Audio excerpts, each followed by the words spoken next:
With 3 shutout wins over the Pirates, the Mariners wrapped up their 17 games and 17-day stretch with an 11-6 record. We'll discuss that, then answer your Mariners questions coming up here on the Locked On Mariners podcast. Colby, hit it.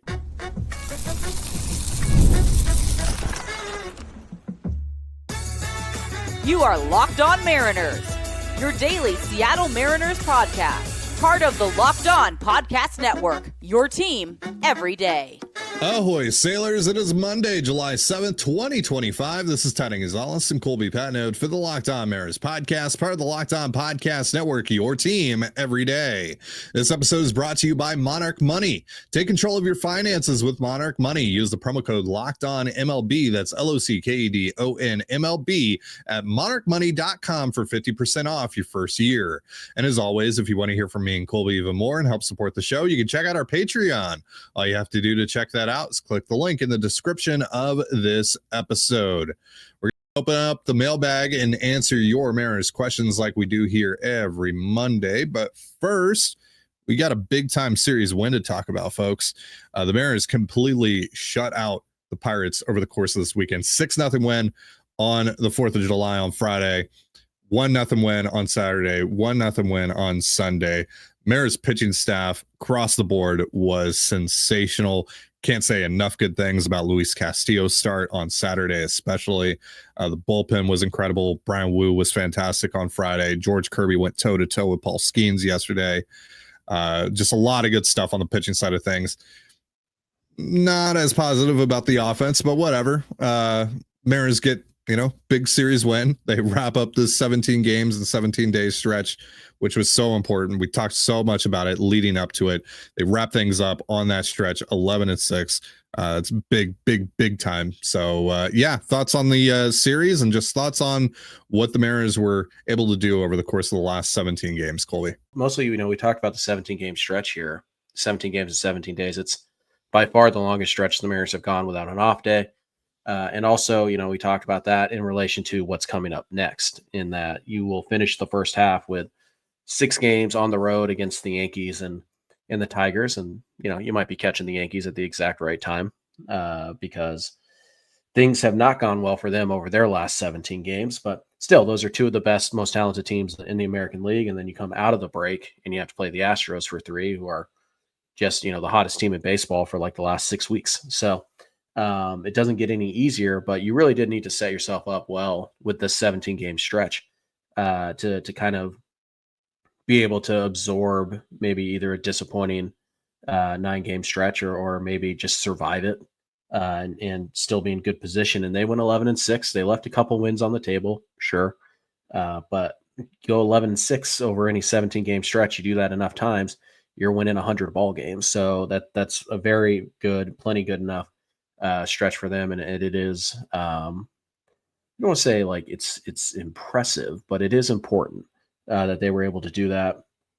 And look, did they take advantage of some really mediocre teams? Sure, like Minnesota, Kansas City, they're looking like sellers right now. Texas is hanging on for dear life in this stretch, but you did beat Chicago.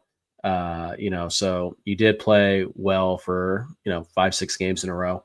Yeah. And by the way, how many mediocre and bad teams have the Mariners struggled against this year as well? So, I mean, just look at any series they've played against the Los Angeles Angels over the last.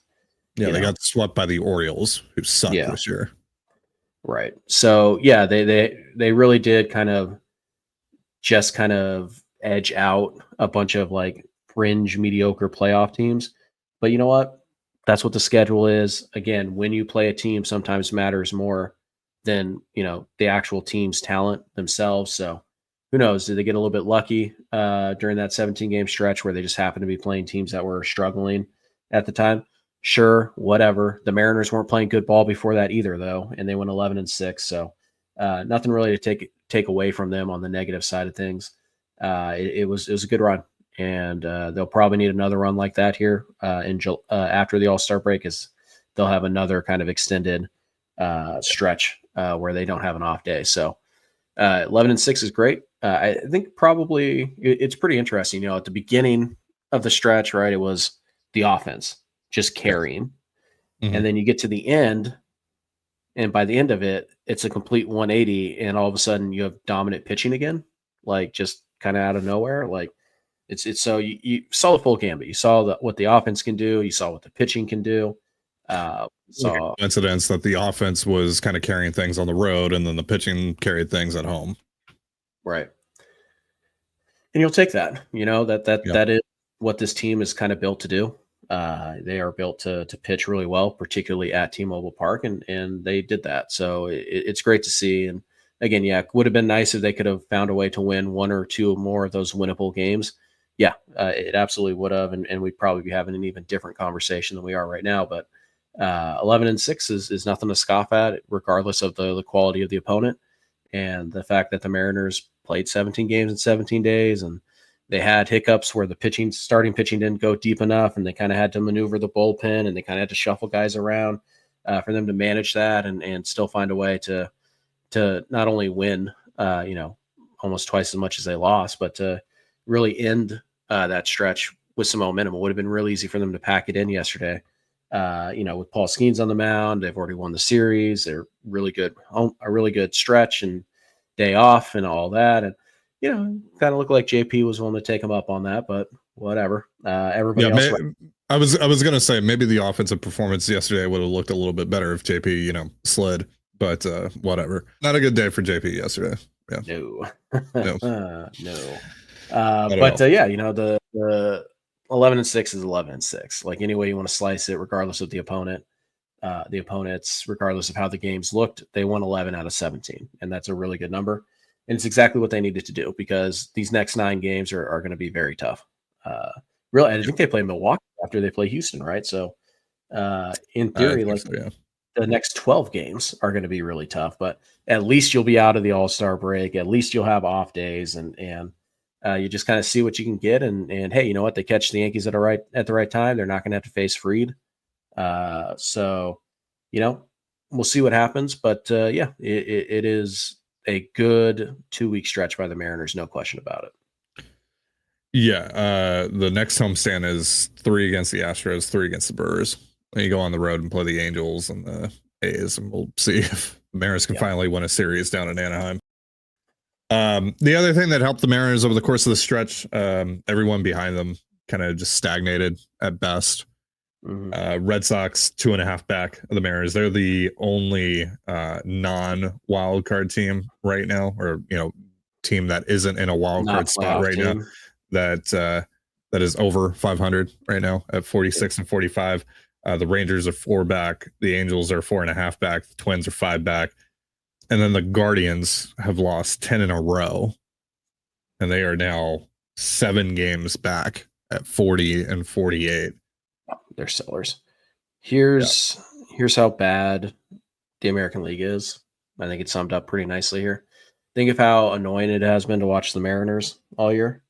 Mm. The Mariners are closer to hosting a playoff series than they are to missing the playoffs. Yep, they are 1 game back of the Yankees right now for the first wildcard spot, which means that they would host the 5 seed. Yeah, like the Blue Jays a couple of years ago when the Mariners went to Toronto. Yep. By the way, if the season ended today, the Mariners would be going back to Toronto for a wildcard rematch.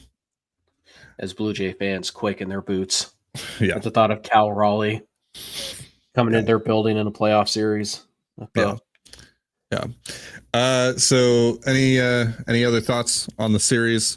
We gotta at least talk about that Andres Munoz inning and what he did to Andrew McCutchen. I mean, Jesus. Snatching souls. Fastball, swing and miss. Slider, swing and miss. Guess what? Slider again, swing and miss. Wasn't even good close morning, on any good afternoon, good night. Just disgusting stuff from Andres Munoz against Andrew McCutchen. Yeah, like future Hall of Famer. He ended that man's career. Let's just call it what it was. And then, how about the kick change to get Horowitz right before that? Yeah. Which StatCast, by the way, still hasn't specified they think that's a slider. What on earth are you watching to think that is a slider? That was the kick change. And it was filthy. Yeah, Munoz. It's been really good. Like, he didn't pitch a lot, and then there were a couple outings where you're like, this is a little dicey. And then this weekend, though, he just, good night. It's over. Like it was, again, he was snatching souls. And he was very good. And rightfully so. He's headed up to, headed down to Atlanta. And we'll see if he pitches. He made the game last year, but he didn't pitch. Right. So we'll see if he gets into this game. I kind of hope he doesn't, just to be honest. But it feels likely though that at least one of Wu or Munoz is going to pitch down in Atlanta. I would say. I don't think Wu is lined up to pitch on Sunday, so he should be eligible to pitch in that All-Star game. But yeah, I mean, like personally, I hope none of the Mariners participate. I don't even really like that Cal's a starter, to be honest. It's a meaningless game, and it's like, hey, you want to go catch 5 innings on your day off after you just did the Derby? But who knows? Hey, maybe because Julio was named an All-Star, maybe he'll participate in the Derby. Maybe they still have 5 spots to fill. Yeah, that's crazy that we don't know everyone else yet. And there's 3 spots, American League spots too. Yeah, they still do 4 and 4. I don't think it matters. I don't think it matters now. Yeah. Good. It shouldn't.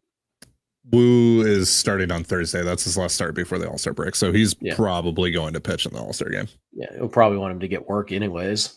Yeah. Luis Castillo, though, again, just want to give him a shout out. That was just incredible work on Saturday. 7 scoreless, 8 strikeouts, just 2 hits by the Pirates. Like that was vintage Luis Castillo. And it really just could not have come at a better time. A lot of 97s. Yeah. Yeah, and that's kind of what I mean by like vintage Luis Castillo. Like nice to see him kind of in that high 90s range. So yeah, just really good stuff all around for the Mariners pitching staff. Really fun day offensively on Friday, not so much on Saturday and Sunday, but really cool to see obviously Cal get his 34th and 35th home runs. So yeah, and you were there to see it. Always am. Yeah, you and Cal Raleigh home runs in person. Cal Raleigh hits historically significant home runs. I'm probably in the stands. Maybe you should follow him around like the Maris family followed Aaron Judge around. I mean, like, let's start up a fund to get Colby to all the ballparks for the rest of the year. All right, so we're gonna answer your questions here because it is Mailbag Monday. But first, a reminder, this episode of the Locked On Mariners podcast is brought to you once again by Monarch Money. Ever check your bank account and wonder, where did all my money go? Between dining out, online shopping, and entertainment, it's easy to lose track. That's where Monarch Money comes in, your personal CFO giving you full visibility and control over your finances. Monarch Money isn't just a budgeting app. It's a complete financial command center. You can track all your accounts, investments, and spending in one place, so you stop just managing your money and start building wealth. Instead of juggling multiple apps, you can use Monarch to check your finances, track spending, and even plan long-term goals. Managing money with your partner is smoother than ever. You can track shared and personal accounts, set goals, and stay on the same page without the stress. Take control of your finances with Monarch Money. Use promo code LOCKEDONMLB at monarchmoney.com for 50% off your first year. That's monarchmoney.com, promo code LOCKEDONMLB for half off your first year. And you're listening to the Locked On Mariners podcast for instant reactions following every Mariners game. Be sure to tune in to the Mariners postcast with Anderson Hurst and Christopher Crawford, available on both the Locked On Mariners YouTube and podcast feeds. Before we get into your questions here on Mailbag Monday, I'm going to give you a quick update on our Feeding America fundraiser. As always, we got about a week to go here. We're doing it up until the All-Star break. We only got 2 donations since the last time we did a show. Anonymous came through with a $250 donation, though, so that's pretty cool. And Chance came through with a $50 donation, so $300 in total. So we still took a pretty big chunk out of hunger in America, as we are now at $9,611 raised, which is really cool. Colby is not impressed. Yeah, you guys are all too busy arguing over Joe Adele versus Julio Rodriguez to pitch in $10 to help feed starving kids in your own backyard. Yeah, no. Good on you guys. Took that 3-day weekend off, I guess. But yeah, obviously it's spiel time. We only have about a week left, guys. 10K seems like a very realistic goal now. So let's get donating. Feeding America, great organization that works to feed America. We're in the summer now. Bills are getting more and more expensive, and 50 million people do not know where their next meal is going to come from, when they're going to have it. And that includes 1 out of every 5 children in the country. Mhm. So this is a very big cause. It is much bigger than any kind of argument you had over your 4th of July barbecue. This is everything. And if you don't know where your next meal is coming from, nothing else really matters. So let's work together with Feeding America. They're a great organization. They can turn every dollar raised into at least 10 meals, which makes it an incredible value, real bang for your buck. And it is a great organization that, takes care of the number one problem that a lot of people have. Again, if you don't know when you're going to eat next, nothing else really matters. So Feeding America is incredibly important. Like Ty said, we're at $9,600 and some change. So that's 96,000 meals raised at least. That is fantastic. And that doesn't even count what Ty and I are doing at the end here.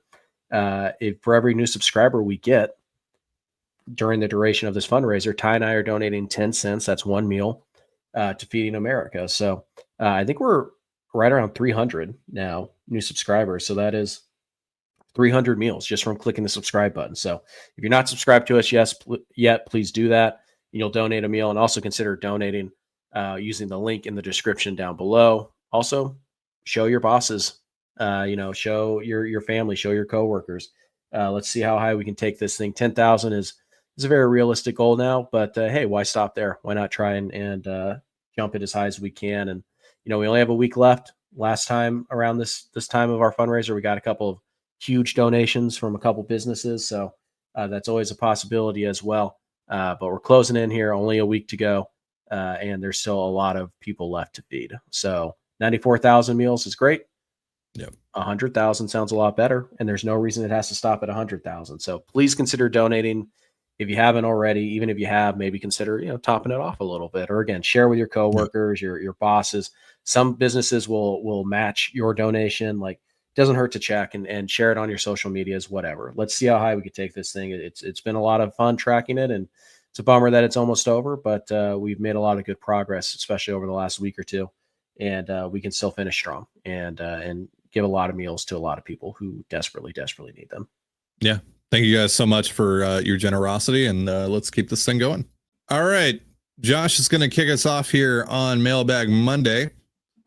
He wants to know, how many wins would it take on this final road trip before the break for you to feel confident in the team going into the second half? How am I supposed to feel confident about this team when on a night-to-night basis I have no idea what I'm going to watch? Like, there's no consistency. And I'm not getting fooled by the 3 games that we just watched. No, I'm not getting fooled. The nice thing is, again, the rest of the American League pretty much stays stagnated, except for the Guardians, who just fell completely off a cliff, and they're done now. Everybody else basically went 500 over the last 10 games, and you did a little bit better than that. So you do have a little bit of a buffer here going into these 6 games. But yeah, for me to feel like super confident in this team, they need to add new players before that happens. So it's like I'm just not giving them the benefit of the doubt. I think they're in a really good position. I think they're probably the best of the mediocre bunch that's currently fighting for that last wild card spot. And like if they win both of these series, I'll be more confident, but I'm not going to be like, oh, this team is definitely going to the playoffs. This team's definitely a World Series contender. It's not going to happen before the All-Star break. So, they go 3-3. I think that's really good. If they go anything better than that is incredible. 2-4 is manageable. Fine. Like, that's fine. Yeah. That's surviving. That's what that is. 1-5, 0-6. Honestly, I can't say either would surprise me, and I would be more shocked if they went.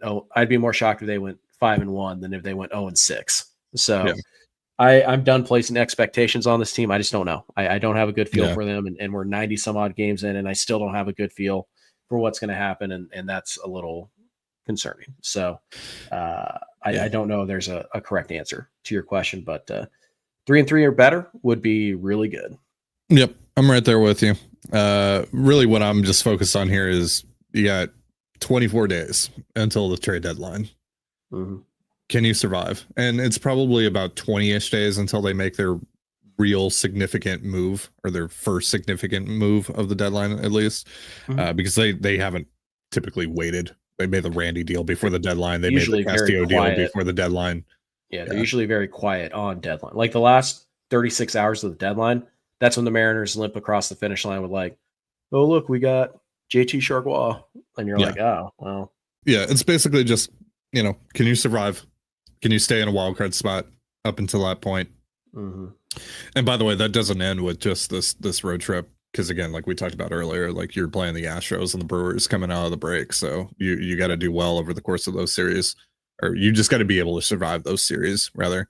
So yeah, it's going to be a tough 12 game stretch here, including what's on the other side of the All-Star break. So we'll see. But yeah, if you can just go 2-4, 3-3 on this road trip, I feel fine. I'm not going into the All-Star break having to hold like bad vibes basically for a few days until you're able to go play again.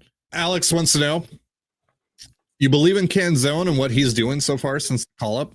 The walk rate could use some work, but a 16% K rate will do. Not enough to pretend like I don't need significant help in the outfield or DH, or probably both. Yeah. So for now, sure, because you kind of have to.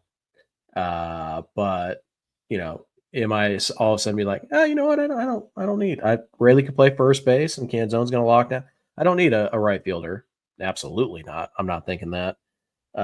So that's probably the best answer I can give you. Like, yeah, he's been good, and yeah, I think there are some tangible changes. The K rate is way down, which was always kind of part of his profile. He was never supposed to be a strikeout guy, and he just was. But that's down. Yeah, he needs to walk a little bit more. Being very aggressive at the plate. The power we've always known is there, so that's not a surprise whatsoever. So, like, look, do I think that he could be a part of your 26 man even after the deadline and all the shuffling? Sure. There's probably a role that you could carve out for him. Am I going to not be interested in,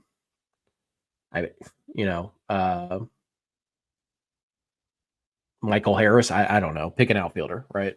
Am I not going to be interested in, like, I might not be interested in Jesus Sanchez anymore, but am I going to be interested in like a 2-3 win outfielder who's going to give me some defense and going to hit a little bit? Yeah, I'm still interested in the Ramon Laureanos of the world and all those guys. I mean, I'm even interested in, not as a platoon partner, like go get an everyday right fielder. Sure. Like I'm not letting Canzone stop me from doing that. So I guess the answer to the question is yes and no. Mm-hmm. Kind of in between there, but yeah, I'm not letting him prevent me from going out and getting whoever this year's Randy Arozarena is. Next question here from Ryan. Draft around the corner. Who are some players over the years that you were hoping we'd draft, and how did they end up compared to who we took? A couple big ones for me were Gilbert versus Liberatore/Singer. You guys had me hyped for Savage last year. Yeah. Reflecting back on last year's draft, I still wish they took Savage, but whatever. Yeah, we'll see. Savage was the guy I wanted last year. I was also Singer over Gilbert that year, so that one worked out well. Yeah. Typically the Mariners take the decent number of my guys. They took Harry Ford. You went in Max Meyer in 2020. I did. They didn't get the chance to take him though. So. No. Yeah. So, and that's the other thing too, is a lot of the time the guys that I'm not going so deep that I'm like, I really wanted them to take Hunter Cranton. Like, I didn't know who that was. Yeah. It's really just first round. I do remember in 2017, I was really interested in, I think his name was Jaron Kendall from Vanderbilt. The Mariners took Evan White, and somehow they made the right pick because Jaron Kendall couldn't get past AA. Yeah. So they still selected correctly there. But the big ones that stand out, I remember Singer. Initially I was Coar with that pick, but as we got closer to the draft, I wanted Singer. And when they took Gilbert over Singer, I was disappointed, and well, good for them. And then I wanted Savage last year. and they took Senja. And then I think Jaron Kendall was his name from Vanderbilt. Yeah. I wanted him where they took Evan White.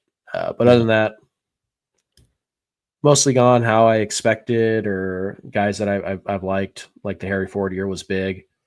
I like the Arroyo pick. I was really wanted them to take Isaiah Campbell in the second year they took him. So they ended up taking him in the comp round B pick, and they got Williamson sandwiched in between. So that worked out great.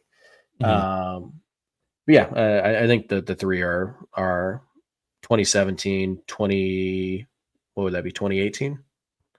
Gilbert was drafted. And then last year, those are the three where I was kind of like, I would have taken this guy, and two of them the Mariners picked correctly.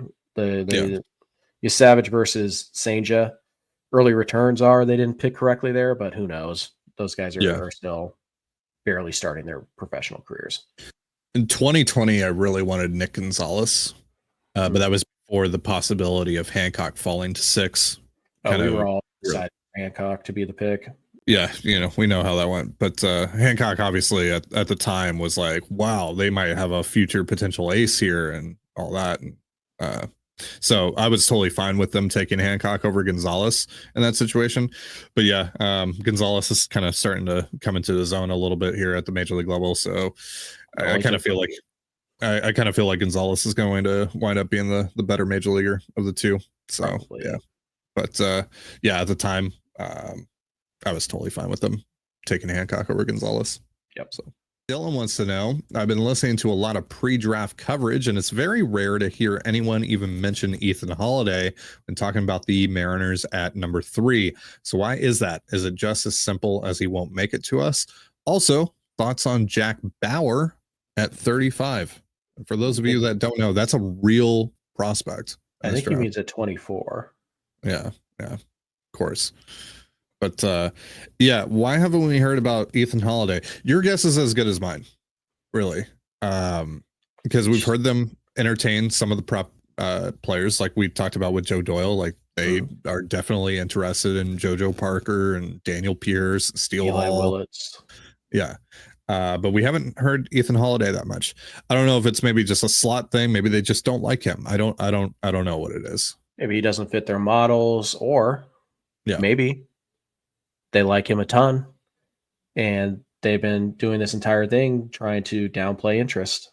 So because they're worried the Nationals are teams do that type of stuff. Like it seems like one of those, like, oh, that's silly, that doesn't happen. Like, no, it does. Teams will purposely distance themselves from prospects they like to try not to tip their hand. So that's also possible.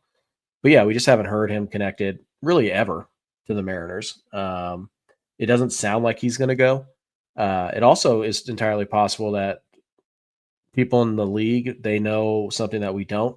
Like, he's already got his number from the Rockies, and he's only going to sign with the Rockies because the Rockies are the most popular spot for him. So it's entirely possible he's got some kind of full slot deal at 4, and nobody in the top 3 is going to give him slot, and so he's actually going to make more money being drafted by 4, or maybe he just likes the idea of going to Colorado.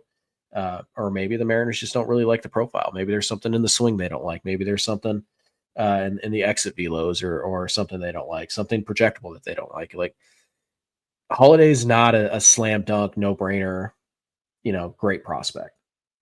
So the fact that the Mariners aren't interested in him, it's not weird, or it's not like they're doing something wrong by not being interested in him if they're not. It's just, it's a little unusual because basically everybody else who could be a top 5 pick we've heard connect to the Mariners at some point, except for really Holiday. So it is weird. I think he'll be there at 3. Now, the Nationals just, do we have a question about this later? No, this is our last draft question. Okay. The Nationals just fired their GM, who is heavily involved in their scout. Like, he is a scout and a pretty good one. And that's how he came up, and he was heavily involved in this. So he definitely had influence over that number 1 pick. And they just fired him. So could things be up in the air with that pick now? Sure, it's possible. This close to the draft? Probably not. But, the interim GM might want to take his own guy. At that point, it kind of feels like you just go as safe as possible, which would be Cade Anderson, right? Yeah. Yeah, but I don't know. Like, we'll see if that changes anything. I think most people were settling in on Anderson being the number one. And this last night kind of maybe threw a wrench in there. Maybe it didn't. It's too hard to say a week before the draft to say what this is going to do one way or another. But yeah, maybe Holiday isn't on the board, but I think he probably will be. And I think the Mariners will probably pass him up. It feels like Holiday is going to be a Rocky. That's just based on everything I've read. It feels like that's where he's going to go. Bauer at 35, sure. Yeah, interesting, dude. I think lefty throws 100. Yeah. After talking to Joe, though, it kind of feels like they're going to focus on those prep shortstops at 35. Feels like they want to get, with their first two picks, one of the upside prep. The strength of this class is the prep shortstop group.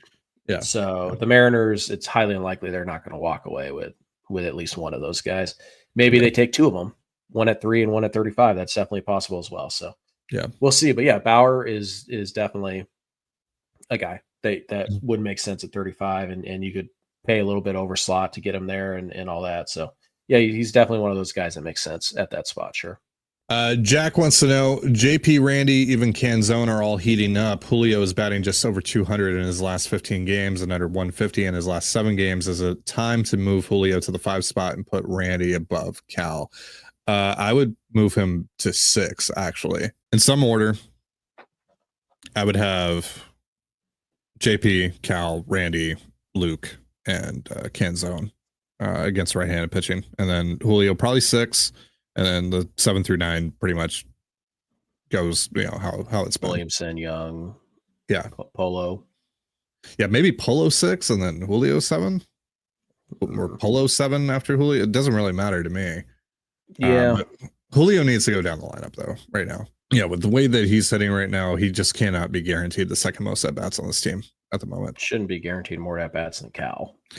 I mean, on, what was it, Friday or Saturday, he took the league lead and men left on base. Like that just can't be your number 2 hitter right now. Sure. It's funny. I actually thought he had his best game in a while against Skeens, even though he struck out a couple times. Because Skeens threw him the one pitch that he's actually able to get to right now, which is that fastball on the outer third of the plate. Well, I mean, I'm not even talking about the double. I thought the at-bats and the strikeouts were actually pretty good too. And then Skeens just dotted him up, and you're like, well, yeah, that pitch was, 8 inches outside, and then it just ran right over the corner. What are you going to do? But anyways, it's time to move Julio down. I would hit Cal 2nd and Randy 3rd, but so long as Randy's in the top 3 and Cal is in the top 3, because it doesn't matter all that much. But I want to get Cal as many at bats as I possibly can, and that means he should be hitting 1st or 2nd. But Julio needs to move down. 5, 6. I don't think it matters that much, but it's time to make that switch. That's going to do it for our show. Thank you so much for joining us here on the Locked On Mariners podcast. For Colby Patnode, I'm Titan Gonzalez. Be sure to give us a follow on Twitter at LO_Mariners. You can follow me at Titan Gonzalez and Colby at CPAT11. That's CPAT11. We're also on Blue Sky. You can follow me at TDG, Colby at MLB Colby, and the show at Locked On Mariners. You can also find us on Instagram and TikTok at Locked On Mariners. Have yourself a beautiful baseball day, and we'll see you next time. Peace.